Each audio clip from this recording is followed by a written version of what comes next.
Irmãos, a paz do Senhor Jesus, boa tarde. Irmãos, hoje uma palavra profética por meio do seu coração. Filipenses 4, 13 e o versículo 19. Olha o que vai dizer no 13. Posso todas naquele que me fortalece. Versículo 19. O meu Deus, segundo as suas riquezas, suprirá todas as vossas necessidades em glória por Cristo Jesus. Irmãos, essas duas palavras, esses dois versículos são muito fortes.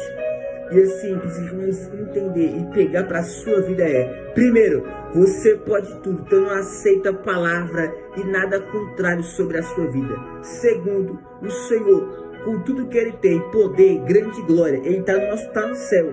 Com toda a glória que Ele tem, Ele fala, irmãos, Ele vai suprir tudo que tu tem passado e tem necessitado em nome de Jesus. Então, irmãos, nessa tarde de domingo, recebe essa palavra e Deus abençoe.